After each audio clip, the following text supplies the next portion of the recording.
हमारे इलाके की मशहूर शख्सियत जनाब मोहम्मद शौकत कश्मीरी साहब, जो कि पाकिस्तान अखबार में कॉलम निगार हैं और साबका administrator market committee Kot Lakhpat और 3 किताबों के मुसन्निफ़ भी हैं।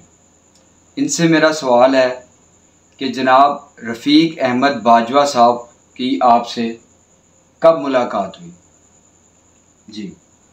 1977 में एक तहरीक मनाई चली थी भुट्टो साहब के ख़िलाफ़। तो वो पार्टी ने वो जो तहरीक थी उसका नाम था निज़ाम मुस्तफ़ा। उसके रूए रवान रफ़ीक अहमद बाजवा थे और मुफ्ती महमूद साहब इस पार्टी के सदर थे और रफ़ीक अहमद बाजवा साहब जनरल सेक्रेटरी थे। मुझे पता चला कि रफ़ीक अहमद बाजवा साहब ने घोड़े शाह चौक में तकरीर करनी है, तो मैं इनकी हूटिंग के लिए बंदे भी लेकर गया कि इनको हूटिंग करनी है। मुझे बस वैसे ही जैसे कि नफ़रत होती है ना, इस तरह का कोई है हिसाब था। खैर हम घोड़े शाह चौक में चले गए, बहुत सारे लड़के लेकर, बहुत दुनिया थी, बड़ा मजमा था, बहुत मजमा था। एक ऊंचे लंबे जवान शख्स तशरीफ लाए, कोट पैंट पहना हुआ था, तकरीबन 6 फुट 4 इंच उनका कद, टाई लगाई हुई थी, सर पर जना कैप पहनी थी। पता चला कि ये रफ़ीक बाजवा है। मैं ये समझता था कोई मौलवी होंगे, लंबी दाढ़ी होगी उनकी, और मैं कुछ फजूल उनके बारे में बातें कर रहा था। एक बंदे ने मुझे कहा कि सिर्फ 2 मिनट उनको सुन लो, उसके बाद तुम जो मर्जी करना। जब रफ़ीक अहमद बाजवा साहिब ने रसूल पाक सल्लल्लाहु अलैहि वसल्लम की तारीफ़ शुरू की, मुझे ऐसा हो गया जैसे मैं गुम जाता हूँ। सारे दरख्त झूम रहे हैं, मकान ये भी सारे झूम रहे हैं, दुनिया झूम रही है। एक नया दौर आ रहा है, कोई एक पुराना दौर जा रहा है। ये ऐसा कोई ख्यालात आने लगे कि ये शख्सियत जो है रफ़ीक बाजवा साहब, जनाब रसूल पाक सल्लल्लाहु अलैहि वसल्लम की महफ़िल से उठकर आकर उनका पैगाम हम तक पहुंचा रहे हैं। इतना दर्द था, इतना असर था। मैं उसी शाम को रफ़ीक अहमद बाजवा साहब के घर शादबाग पहुंच गया। उनके बेटे साहबजादे निकले, जनाब शहजाद रफ़ीक बाजवा साहब, वो भी एडवोकेट हैं। उन्होंने मुझे अंदर ले गए। बाजवा साहब, इतने देर में बाजवा साहब भी तशरीफ़ ले आए। खैर मैंने उनको कहा कि मैं हकीकत को झुठलाने वाला शख्स नहीं हूँ, वाकई आप मुकर्रर हैं, आपकी आवाज़ में, आपकी गुफ्तगू में एक दर्द है। बहरहाल उनसे बहुत अच्छे तल्लुकात हो गए। थोड़े दिनों के बाद हमें एक काम ये पड़ा कि मेरा एक दोस्त था, उस पर वो कैद था, तो उसको छुड़ाना था। हमने रफ़ीक अहमद बाजवा साहब को कहा, उन्होंने कहा ठीक है, मैं उसकी ज़मानत करवाऊँगा। बाजवा साहब मेरे साथ सेशन कोर्ट चले गए। हमारे साथ 8-10 बंदे भी थे। शेख मुजफ्फर साहब की अदालत थी सेशन कोर्ट में।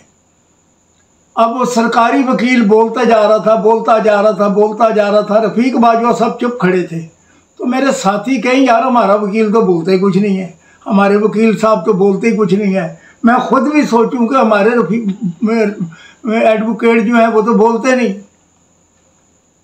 उसने कहा इसने ये किया, इसने ये किया, इसने ये किया, कोई 36 बातें गिनवाई। उसके बाद इस पर इसने पुलिस मुकाबला किया, अब ये लंगड़ा भी है। उस वक़्त रफ़ीक अहमद बाजवा बोले, कहने के वकील साहब भूल गए हैं, मैंने दरख्वास्त दी है इसकी ज़मानत की, मैंने रिश्ते की दरख्वास्त नहीं दी, ये कह रहे लंगड़े हैं। इस बात से वो सारे हंस पड़े, जितने भी बंदे थे। तो शेख मुजफ्फर साहब कहने लगे, सेशन जज, कि रफ़ीक बाजवा साहब ज़मानत तो मैं पहले ही ले ली थी, लेकिन बात सुने हुए बड़ी दिन हो गए थे, तो मैं कहता था कोई बात सुनाए। माशाल्लाह बड़े ज़हीन थे। एक दफ़ा मैं भी बैठा था तो एक वकील साहब आ गए, जो मियाँ साहब, मियाँ कहलाते थे। मियाँ साहब अराई फैमिली से ताल्लुक़ था। बाजवा साहब जट थे। तो बातें करते कहता है, बाजवा साहब हज़रत आदम की ज़ात की सी, कहणगे हराई नहीं सन। कहना फिर जट भी नहीं सन, साबित करो। कहणगे जे गोंगलू मूलियां बीजते तो हराई होंगे, कणक बीजी सी जाहिर जट ही होने ने। ये उनकी बड़ी एक बात थी कि एक सेकंड में पता नहीं कहाँ से उनको बातें फौरन जैसे किसी चीज़ का नज़ूल हो जाता है ना। एक पुरानी बात है कि स्टूडेंट्स कुछ फारूक हुए इंजीनियरिंग यूनिवर्सिटी से, जिसमें शोएब अहमद सिद्दीकी साहब थे, नासिर सादक जंजुआ, चौधरी सिकंदर हयात साहब, ये मेरे दोस्त थे, जो बाद में चौधरी साहब तो बन गए कमांडर, एक बन गया डिप्टी डायरेक्टर और एक कमिश्नर कराची, शोएब अहमद सिद्दीकी कमिश्नर कराची बने। शोएब अहमद सिद्दीकी साहब इंजीनियरिंग यूनिवर्सिटी में भी जमीयत के सदर थे। इन्होंने एक बाजवा साहब से सवाल किया कि बाजवा साहब हमें एक बात तो बताएं, क्योंकि बाजवा साहब को भी मैंने मदऊ किया था उस पार्टी में, प्रोफेसर बांडे साहब को। कहेंगे एक बात हमें बताएं। उन्होंने कहा बताओ। आज हम 4 साल के बाद इंजीनियरिंग यूनिवर्सिटी छोड़ रहे हैं, हमें बड़ा ही दुख हो रहा है कि आपने जब यूनिवर्सिटी छोड़ी थी, जब आप वकालत आपने की है तो आपको भी दुख हुआ था। फौरन बोले कि 4 साल के बाद तो जेल को छोड़ने से भी बड़ा दुख होता है। ये उनमें बहुत बड़ी खूबी थी कि खादर जमाल, एक उनका मुझे वाक़या याद आया कि एक हेड मास्टर अरशद इकराम साहब मेरे घर आए और कहने लगे कि मेरा एक शागिर्द जो डॉक्टर बना था, बड़ी मुश्किल से पढ़ाया उसे, उस पर एक केस बन गया है। क्या कि कत्ल का केस बन गया है। वैसे कैसा, वह बात सुनाए। कहने के कि किसी का ऑपरेशन किया था, उसके साथ सीनियर डॉक्टर भी थे, ये तो छोटा डॉक्टर था, वो भी थे। वो जब ऑपरेशन करके बंद किया, टांके लगाए, तो बीच में एक तौलिया रह गया था जिससे उसकी मौत वाक़या हो गई। तो ये तो मर जाएगा तो फीस भी नहीं दे सकता, उनकी लाखों रुपया फीस है बाजवा साहब की।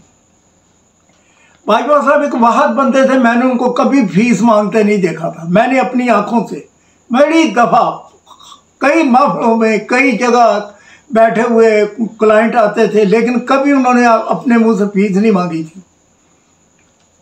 तो आस्ता आस्ता से मेरे कान में मास्टर अरशद इकराम साहब बात करें तो बाजवा साहब कहते हैं मेरी तरफ देखकर कि शौकत को क्या कह रहे हो। उन्होंने कहा जी थोड़ी लाखां रुपया फीस है तो मैं तो सिर्फ 50,000 रुपया दे सकना। कहने के यार मैंने तो 50 भी नहीं मांगे, मैंने 1 रुपया भी नहीं लेना। अगर आपने शौकत को साथ लाकर फीस देनी है फिर इसको नहीं लाना था, तो मैं बहरहाल आपसे एक पैसा भी नहीं लूँगा।